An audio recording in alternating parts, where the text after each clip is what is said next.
जी अस्सलाम वालेकुम। आज का हमारा जो कॉन्स्टिट्यूशन का सेकंड लेक्चर है, इसमें पिछले लेक्चर में हमने इसका प्रीएम्बल देखा था, ठीक है, जो कि same as it is objective resolution था। आज हम इसका इंट्रोडक्टरी पार्ट देखेंगे कॉन्स्टिट्यूशन का, जो कि आर्टिकल 1 to 6 इसमें डील करता है, उसको हम आज डिस्कशन करेंगे। सो आगे चलने से पहले मैं एक बात कहना चाहता हूँ कि जी तो हम जो अगर हमें पाकिस्तानी कॉन्स्टिट्यूशन की समझ आ जाती है तो हम दुनिया का कोई भी कॉन्स्टिट्यूशन समझ सकते हैं, क्योंकि दुनिया में जो स्ट्रक्चर यहाँ पर बयान किया गया है, ठीक है, स्लाइड चेंजेस के साथ यही स्ट्रक्चर वहाँ पर भी उन्होंने बताया हुआ है। लाइक कोई कंट्री है, वो पार्लियामेंट्री है या प्रेसिडेंशियल स्टेट है, ठीक है, स्लाइड चेंजेस के साथ उन्होंने रूल वही रहेगा, ठीक है, थोड़े से चेंजेस उन्होंने अदारे कुछ उस तरह से बनाए। बट हमें कॉन्स्टिट्यूशन पे, अगर पाकिस्तानी कॉन्स्टिट्यूशन पे ग्रिप हो जाती है तो हम किसी दुनिया के किसी भी कॉन्स्टिट्यूशन को समझ सकते हैं। सो चलते हैं अपने लेक्चर की तरफ, जो इसका आर्टिकल नंबर 1 है उसकी तरफ चलते हैं। वो क्या कहता है? आर्टिकल नंबर जो 1 है वो कहता है कि जी the republic and its territory.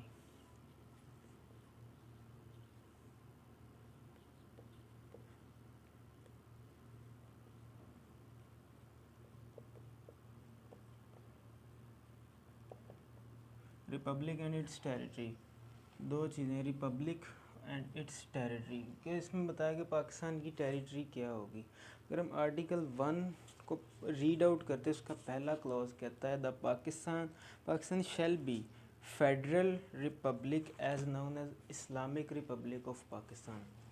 क्या होगा जी? पाकिस्तान जो होगा वो फेडरल रिपब्लिक होगा। फेडरल क्या चीज़ है? फेडरेशन हमने एक कॉन्सेप्ट पढ़ा था कि जी जब powers are divided between centre and provincial level, ठीक है, या प्रोविंसेस के दरमियान जो पावर डिवाइड होंगी उस स्टेट को हम फेडरल स्टेट कहेंगे।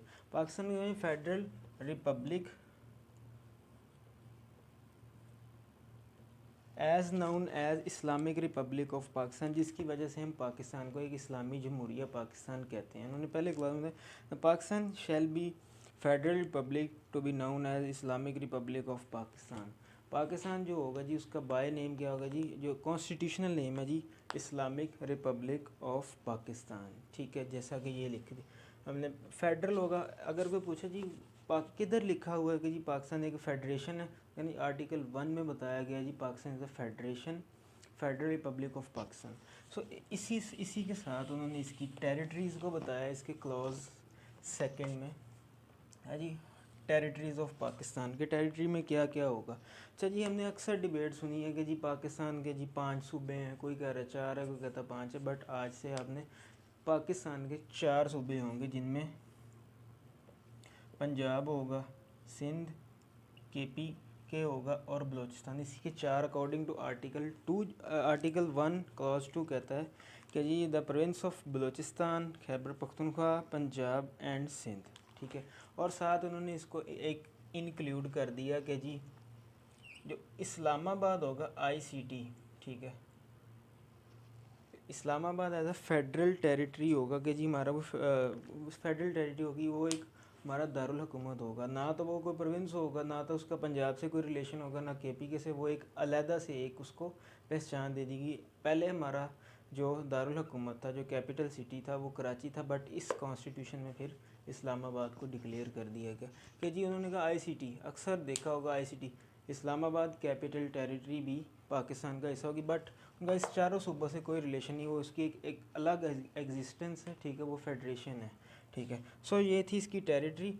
इसमें एक पहले फिर 25th अमेंडमेंट के आने से पहले फाटा 20 में था, ठीक है, फाटा 20 में था। बट उन्होंने इस आर्टिकल के अकॉर्डिंग एक फेडरल गवर्नमेंट यानी कि मजलिस शूरा को, पार्लियामेंट को एक इख्तियार दे दिया कि पार्लियामेंट जब भी चाहेगी कोई न्यू स्टेट पाकिस्तान के साथ इंक्लूड होना चाहेगी तो उसको वो पाकिस्तान के साथ इंक्लूड कर सकते हैं किसी भी time by passing any act. So ये था हमारा आर्टिकल 1 जो बताया उन्होंने। आर्टिकल 1 में बेसिकली टेरिटरी के बारे में बताया और पाकिस्तान का बाय नेम क्या होगा। नेक्स्ट आर्टिकल जो होगा आर्टिकल 2 होगा, उसमें बेसिकली स्टेट रिलीजन के बारे में बताया जी। बहुत कम स्टेट्स हैं state religion under article article 2 में उन्होंने बताया कि जी जो हमारी स्टेट का जो रिलीजन होगा, ठीक है, अब बहुत कम दुनिया में ऐसा होता है कि जी कि कोई मुल्क उसका कॉन्स्टिट्यूशन उस स्टेट का रिलीजन बयान करे, बट हमारे कॉन्स्टिट्यूशन में उन्होंने कहा है कि जी जो स्टेट रिलीजन होगा ना वो शैल बी इस्लाम, ठीक है, कि पाकिस्तान का जो स्टेट का जो सरकारी मज़हब होगा वो इस्लाम होगा। इसी के साथ उन्होंने आर्टिकल 2A को भी बताया है। 2A में उन्होंने बताया कि जी the principles and provisions set out in objective resolution produced in annex and hereby substantive part। अच्छा जी, पहले जो हमारे दो कॉन्स्टिट्यूशन आ चुके थे ना, पहले 56 और 62 का, उसमें एज अ सब्सटेंटिव पार्ट नहीं थी ऑब्जेक्टिव रेजोल्यूशन, जो कि हमने प्रीएम्बल में पढ़ा था। बट जो पाकिस्तान का करंट जो कॉन्स्टिट्यूशन है 1973 का, इसमें उन्होंने आर्टिकल 2A के नाम से उन्होंने एक अमेंडमेंट कर दी कि जी 1985 में उन्होंने एक अमेंडमेंट की है कि जी जो हमारा ऑब्जेक्टिव रेजोल्यूशन के रूल्स होंगे ना वो as a substantive piece of law बना दिया उन्होंने कॉन्स्टिट्यूशन का। अब जो ऑब्जेक्टिव रेजोल्यूशन की खिलाफ वर्जी करेगा वो गिल्टी फॉर हाई ट्रीजन का होगा, जो कि हम आर्टिकल 6 आज हमारा मेन फोकस उसी पे होगा। सो नेक्स्ट आर्टिकल जो 3 है उनमें उसमें उसमें उन्होंने बताया एलिमिनेशन ऑफ एक्सप्लॉयटेशन।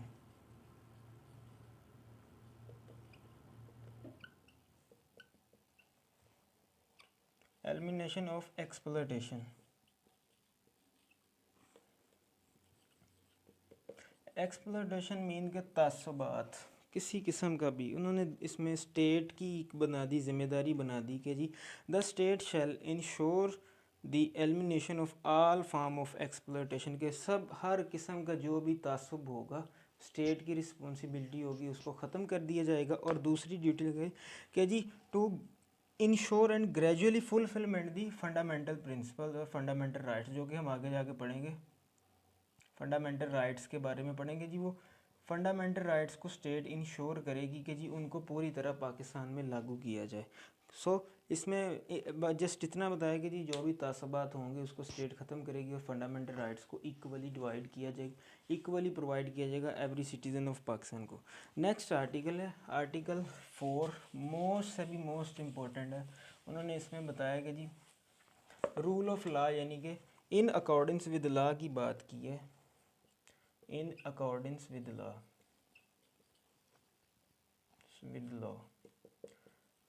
या ड्यू प्रोसेस ऑफ लॉ भी कह सकते हैं। अच्छा जी, आर्टिकल 4 में उन्होंने बताया कि जी to enjoy the protection of law and to treat in accordance with law is an inalienable right of every citizen. कि जी किसी को कानून के मुताबिक डील करने का या उसको इंजॉयमेंट जो लॉ प्रोवाइड करता है वो एक इनएलाइनेबल राइट है, कि वो किसी सूरत भी उसको इनएलाइन मतलब कि वो किसी सूरत भी उसको ख़त्म किया जा ही नहीं सकता। आर्टिकल 4 में कि जी हर बंदा जो होगा उसको इक्वल प्रोटेक्शन ऑफ लॉ होगी। यही सेम वर्ड अगर यूके में चले जाएं तो वहाँ पर रूल ऑफ लॉ का यूज़ किया है, लेकिन पाकिस्तान में इन अकॉर्डेंस विद लॉ, और अगर अमेरिका की बात करें वहाँ पर ड्यू प्रोसेस ऑफ लॉ। ठीक है, ड्यू प्रोसेस ऑफ लॉ होगा कि जी हर बंदे को अकॉर्डिंग टू लॉ डील किया जाएगा। इसी आर्टिकल 4 के 2 क्लॉज में कहा no action detrimental to the life liberty and body reputation, कि जी किसी बंदे की जी लाइफ होगी, लिबर्टी होगी या रेपुटेशन होगी उसको हार्म नहीं किया जाएगा अनलेस या until provided by law. Like अगर एक बंदा है डकैती करता है या कत्ल करता है या रॉबरी करता है तो आप उसको खुद पनिशमेंट नहीं देंगे। ड्यू प्रोसेस हो गया जी, पहले उसका ट्रायल किया जाएगा, एविडेंस लाया जाएगा, आया कि वो प्लीड गिल्टी होगा या नहीं होगा, फिर उसको पनिशमेंट ग्रांट कीजिएगा। इट्स सेल्फ नहीं कि जी उस बंदे को हमेशा कानून के कटहरे में ला के डील किया जाएगा, पनिशमेंट देनी है नहीं देनी उसको अकॉर्डिंग टू लॉ प्रोवाइड किया जाएगा। नेक्स्ट इसी आर्टिकल का जो बी क्लॉज उन्होंने बताया कि जी no person shall be prevented from हेरन और टू बी हेरन doing what which is prohibited by law, कि जी किसी बंदे को इस चीज़ के लिए फोर्स नहीं किया जाएगा कि जी जो चीज़ कानून ने उसे रोका है या उसको करने से रोका है उस चीज़ के लिए करने के लिए कंपेल नहीं किया जाएगा, या जिस चीज़ का उसे कानून इजाज़त देता है उसे उसे प्रोहिबिट किया जाए, ठीक है, उसे रोका जाए, उसका राइट वायलेट किया जाए। सो ये था जी आर्टिकल 4 जो ड्यू प्रोसेस ऑफ लॉ। इसकी हमें एग्जांपल, अगर सबसे जो इस कायनात की बड़ी एग्जांपल है नबी सल्लल्लाहु अलैहि वसल्लम का एक वाक़या है, जिसमें उनके पास एक ऊंचे कबीले की एक औरत को लाया गया कि जिसमें कहा गया कि जी ये चोरी की है तो आप इसे माफ़ कर दें। तो आप नबी सल्लल्लाहु अलैहि वसल्लम ने कहा कि जी अगर मेरी बेटी फ़ातिमा भी चोरी करती तो मैं उसको भी माफ़ ना करता। सबसे बड़ी एग्जांपल तो ये मिलती है अकॉर्डिंग टू लॉ किसी को डील करने की। सो नेक्स्ट चलते हैं आर्टिकल 5 की तरफ। और गवर्नमेंट में फ़र्क ही भूल गए हैं, ठीक है। गवर्नमेंट एक अलग चीज़ है, स्टेट एक अलग चीज़ है। स्टेट एक वाइडन सेंस है, गवर्नमेंट जो है उसका एक पिलर है, ठीक है। अब अगर गवर्नमेंट ने कोई ऐसी पॉलिसी पास कर दी है, ठीक है, तो आप पीसफुली असेंबल होकर उसके खिलाफ प्रोटेस्ट कर सकते हैं, ठीक है। लेकिन हम लोग क्या करते हैं, गवर्नमेंट गलत पॉलिसी पास करती है, हम स्टेट को बुरा भला कहना शुरू करते हैं, जो कि अनकॉन्स्टिट्यूशनल। उन्होंने इस आर्टिकल में बताया कि जी loyalty to state is the basic duty of every citizen, के जी स्टेट के साथ लॉयल्टी रखना हर सिटीज़न की एक बेसिक ड्यूटी होगी। और नेक्स्ट के बताया कि जी obedience of constitution and law is the inviolable obligation, कि जी जो कॉन्स्टिट्यूशनल लॉ होगा हर सिटीज़न उसका ताबे फरमान होगा, कोई भी उसको वायलेट नहीं कर सकेगा। इनवायलेबल है, ठीक है, ऑब्लिगेशन है कि जो उसको वायलेट करेगा उसको फिर दैट पनिशमेंट प्रोवाइड की जाएगी। सो नेक्स्ट है आर्टिकल जो 6 है, मोस्ट इम्पॉर्टेंट आर्टिकल जो है हमारा आर्टिकल 6, जो कि अक्सर इस पे क्वेश्चनिंग भी की जाती है, जो कि है हाई ट्रीज़न संगीन गद्दारी। आर्टिकल 6 के उन्होंने इसमें कहा है कि जी any person who abrogates, subvert, suspend और होल्ड इन अबेंस और अटेम्प्ट और टू कंस्पायर एब्रोगेट और सबवर्ट और सस्पेंड और hold in abeyance the constitution by use of force, कि जी उन्होंने कहा जी कोई बंदा एब्रोगेट करे कॉन्स्टिट्यूशन को, या सबवर्ट करना या सस्पेंड या फिर पुट इन अबेंस करना या होल्ड इन अबेंस, जिसे वर्ड यूज़ हुआ होल्ड इन अबेंस करना, ठीक है। अगर कोई बंदा अब वर्ड इंटरचेंजेबल, इन सब का मीनिंग है एब्रोगेट करना, टोटली तरीके से ख़त्म कर देना। जैसे हमारा 1956 का कॉन्स्टिट्यूशन टोटली और 1962 का कॉन्स्टिट्यूशन टोटली ख़त्म हो चुका है, ठीक है, एब्रोगेट होगा, टोटल मुकम्मली उसे ख़त्म कर देना, ठीक है। सबवर्ट